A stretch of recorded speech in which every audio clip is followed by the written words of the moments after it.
Growing up, I remember running the streets of our neighborhood, taking the change I could find and spending every cent on candy from the corner store.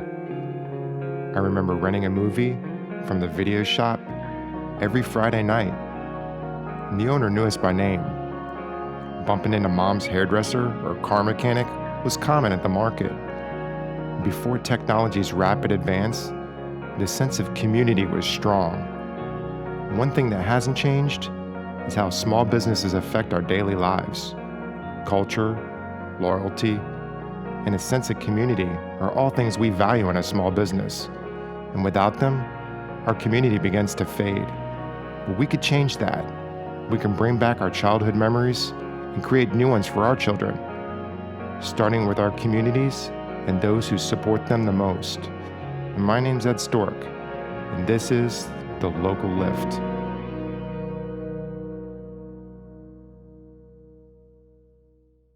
She tries to be everything they need and thinks that life is beautiful. They don't see what she really needs is love and peace and calm. Jasmine, Jasmine, Jasmine, oh Jasmine, Jasmine, Jasmine.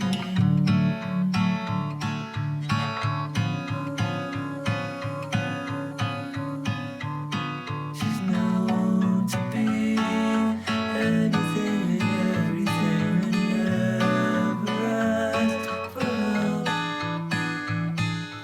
Late at night, she's busy working overtime and not taking care of herself. People often say, like, it's great you own your own business. And first of all, I'd say, I don't own it owns me. It's a constant labor of love that you need to be around and be involved with 24/7. And to keep a record store going in today's age, or in the last 10 years, 20 years, last 30 years, it takes a lot. And it just can't be me. It's the crew, it's the staff, it's people who come in here, who work here 10 hours a week, work here 40 hours a week. Everyone contributes to what Park Ave is and what it's been and what it will become. And that changes from person to person. It changes from year to year. And to me, I understand and recognize that there's no way in hell that one person can run this business or any other business. And I try to empower the crew to make sure it's their store, they're responsible for it just as much as I am, and that we all have to make the wheels in the car go round. How did I become part of the Park Ave family and Park Ave history?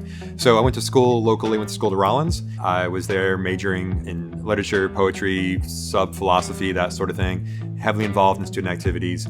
Park Ave Cities was on Park Avenue, right across the street from Rollins. In fact, the first person I met at Rollins, a buddy of mine named Brett, was working at the CD shop. I thought it was just awesome that he had what I thought was the greatest job in the world, listening to music, getting CDs and records as they come in. And I used to hang out there all the time. And of course, he would kind of taunt me and tease me with what was coming out, and that he had promos and advances and stuff. And finally, one time, he was teasing me about be at work on Saturday in the morning. And I was like, what do you mean? He's like, oh, well, so-and-so's getting married. And that time, everyone at the shop was family except for Brett. They were all going to the wedding, so they had a shortage of staff. So they asked me to fill in. And Brett put a word in for me. And so that first time I worked for credit for some CDs. And slowly but surely, I got asked to work more and more and more. And then I was working there probably by my senior year, 20 or 30 hours a week. And by the time I graduated, when you have a degree that's in English with focus on poetry and philosophy, there's not a lot of quick options to figure out to do with that. So at that point, I was working with local promoter, figurehead, booking shows, working some bands around the area, just what I thought was kind of living the dream. I was still involved at WPRK over at Rollins radio station, and just doing my thing. And it was working at the record shop, it was going to shows, it was booking shows, it was playing music on the radio. It's like, for somebody who's a music head, like, I was hitting everything except for being in a band. And that was great, and it was awesome. And at a certain point I was like, all right, what else is gonna happen with my life and to me? I took a road trip across the country to try to, figure that part out. Hit a lot of cool cities, did a lot of cool things, came back with no answer. I showed up to work one day, and the couple who owned it previously, Steve and Denise Allen, it was a small back office. Steve was sitting there and the lights were off and he was sitting in a chair, and I was not the most timely person in the world. And so I have a habit of maybe sometimes showing up a few minutes late to things. I was like, I showed up, of course, maybe a few minutes late, thought, this isn't good. So I kind of sat down in the chair next to him, had my head hanging low and my backpack down, and was waiting to kind of get disciplined. And he just said, the word he used was, "When to buy this shithole." And I was just like, what? I immediately was like, "What are you talking about?" And he's like, "You want to buy it?" And I was like, what is going on? And I immediately started questioning him about what happened to you? Why are you in a bad mood? What happened? Blah, blah, blah. Does your wife know? All those kind of things. And he said, yeah. And I was just like, okay, And I kind of got up, grabbed my backpack, and just walked out the door, shut the door behind me, and just said, yeah, okay, if you're serious, let me know. But I just kind of blew it off and walked out to the floor and just worked my shift. A couple days later, the phone rang. Friday night, I'm at the store working, and it was Steve, and he just said, come over to dinner this weekend. And I said, sure. And that was a regular occurrence, so it was no weird thing. And he said, bring a bottle of wine. I'm like, of course. And so I think it was like a Sunday night. I went over for dinner and brought the wine. We had dinner, more than one bottle of wine, and just kind of hung out. And then afterwards, they brought some paperwork out and just said, this is what we want to do. We want to sell you the business. And I was just like, oh, wait, you're serious? And they're like, we're very serious. And kind of was taken back a little bit and had a series of questions again. And then we just kind of worked out the deal that night. A few months later, as of January 2nd, 1998, I became the full-fledged owner of Park Ave CDs. So we had the main store on Park Avenue. We had a second store at UCF, third store in Clearwater. And then in 2004, our lease was up on Park Avenue. And we started looking for a new space. And in that process, my buddy Brett, who I mentioned earlier, he had since moved back to town. He had since opened up Stardust Video and Coffee across the street from where we are now. And he and I talked numerous times over drinks and whatnot about if I were to move the shop, I should move it close to him and try to figure out how to make the neighborhood that he was in, which is Audubon Park, how to make it pop a little more and be a little more culturally relevant for the city of Orlando. I think to have a record store and have it be relevant and have it be strong and centralized and focused is so important.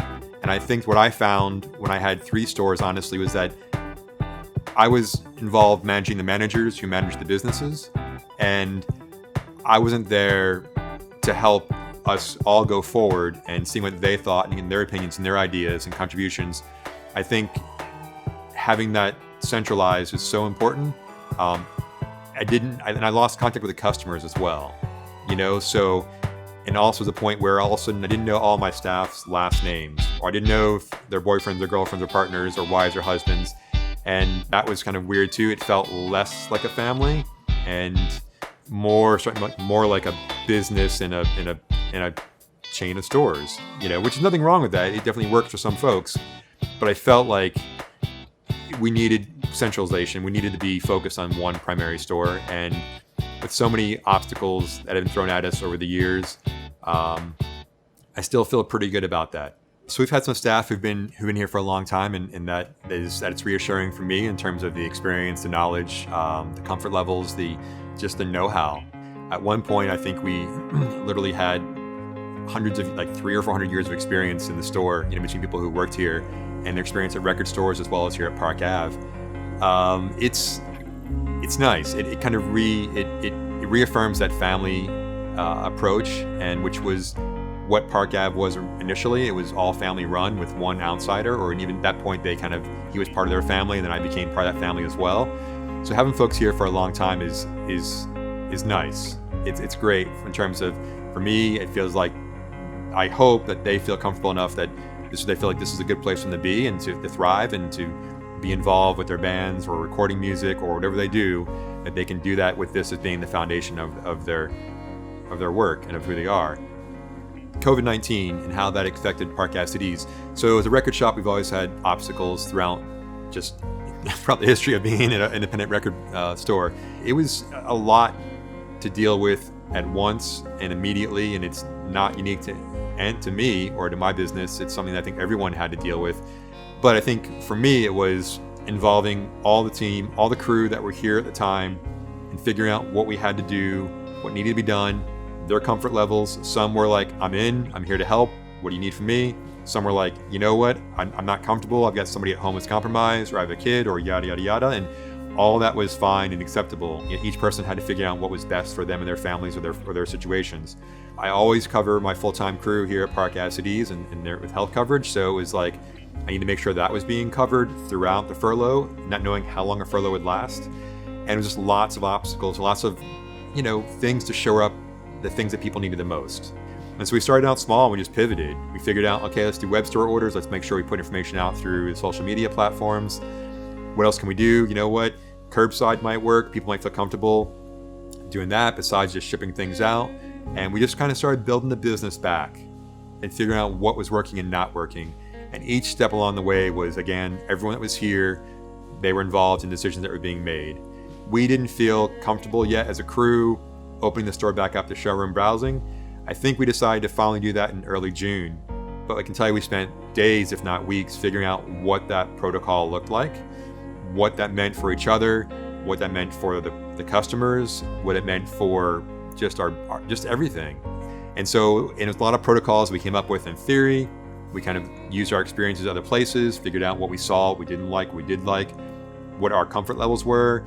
What my comfort level is in the back of the store being the owner is different than the crew who are up front ringing people out. Need to make sure they were being heard, that I was taking their input, and kind of just all figuring out what worked and what was like, no, that's not good, or yeah, that's okay, or let's find out as we open the doors. Being an independent record store today is just as tough as it was in 2000 or prior to that. For me, when I bought the business, I've always known a struggle.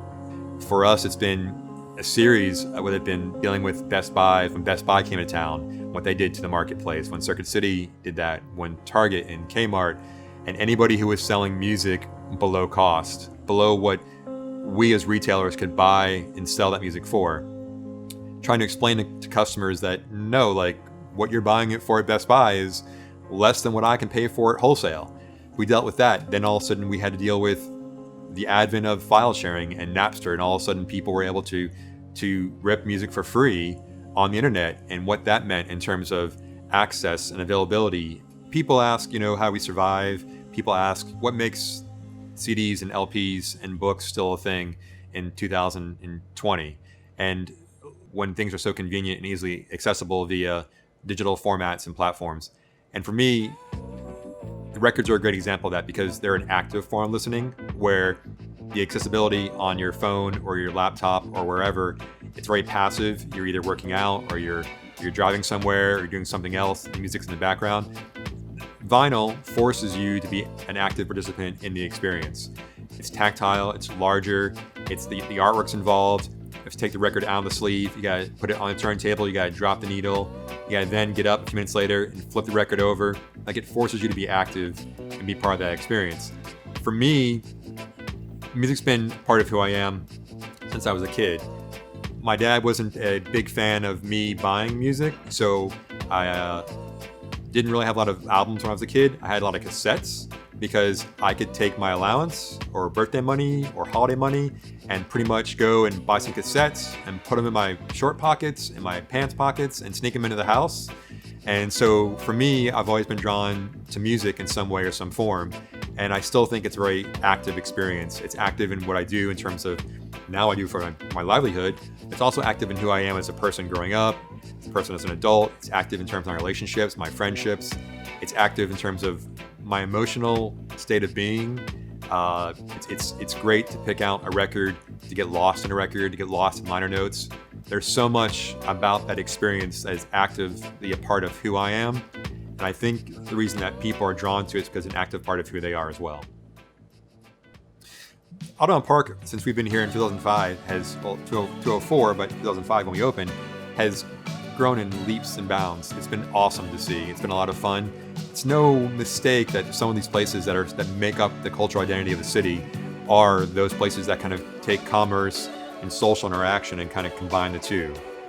When I see people coming in, seeing friends who didn't come together meet here at the store, when I see parents dropping kids off at the record shop and the kids are shopping in one end of the store and mom or dad are shopping the other end of the store, like that reminds me of me being a kid. Or seeing people feeling comfortable that we're a safe space, seeing LGBTQ couples holding hands in the store kind of stuff. that makes me like feel like, okay, we're a safe space for people. We've been here. We're going to be here in the future. We were here in the past, and we're ingrained, and hopefully we stay that way for a long time to come. So we try to work with a lot of different people around town in terms of nonprofits, with our neighbors.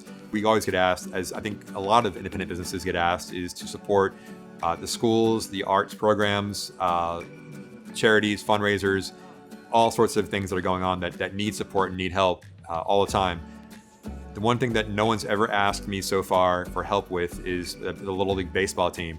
As a baseball fan myself, and as somebody who played Little League and was wearing the shirts of whatever local business decided to, sponsor us, like I've been waiting for the day for someone to come in and or write me or call me and ask me to sponsor a Little League team. So if you're out there and you need sponsorship, we're right here waiting.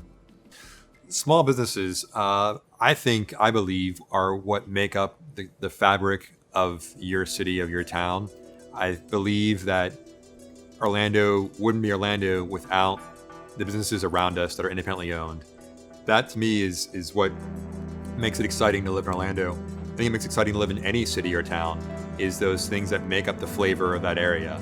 And those flavors are influenced by the cultures that reside there, the ethnicities that are around, where you might be geographically, but it's also important because those places employ people who live and play in that town as well.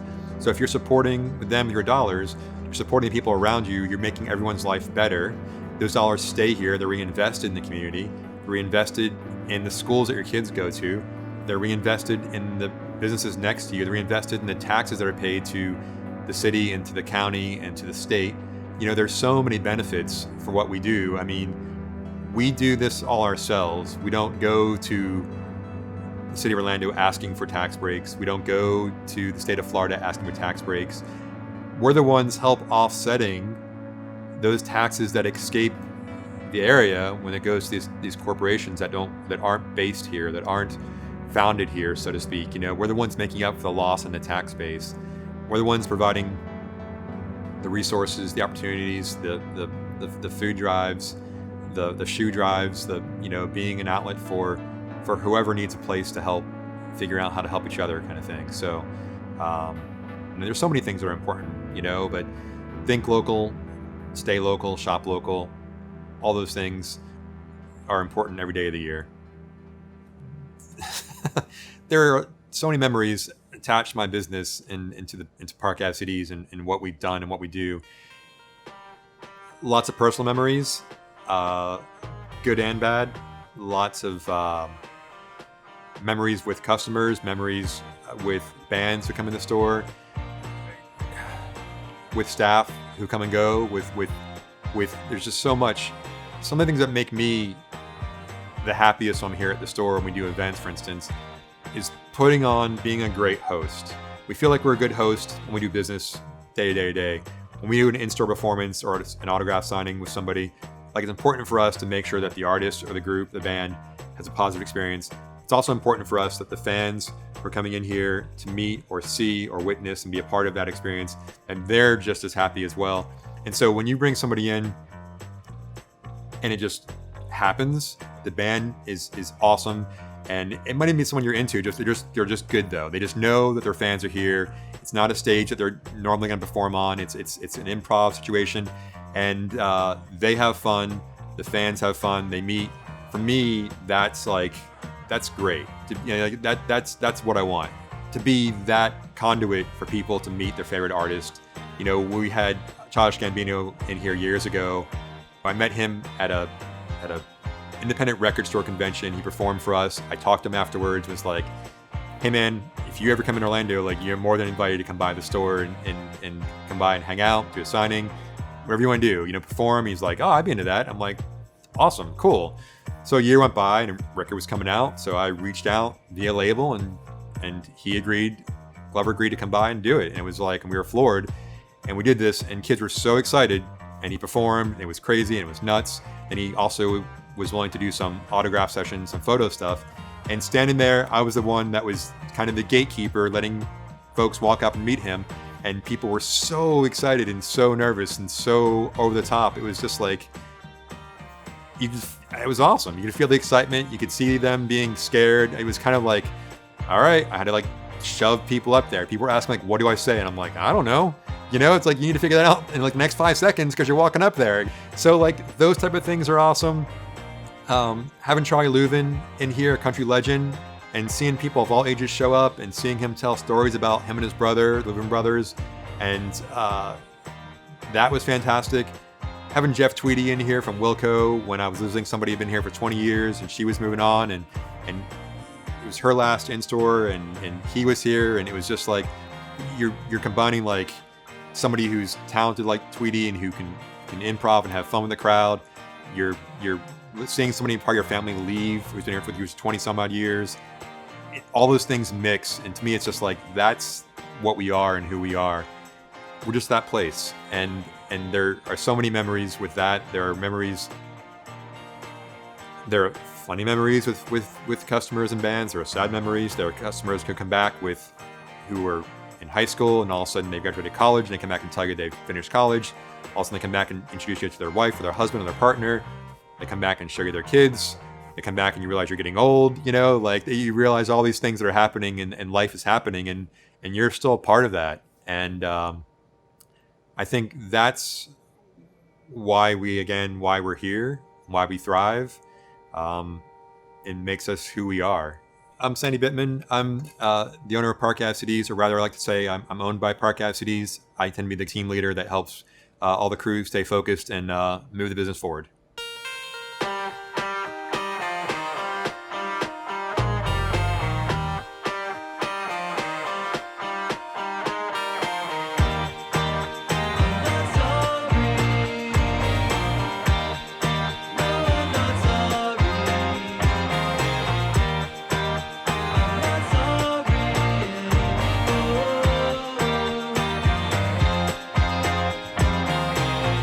Feeling like this, so I had to write this.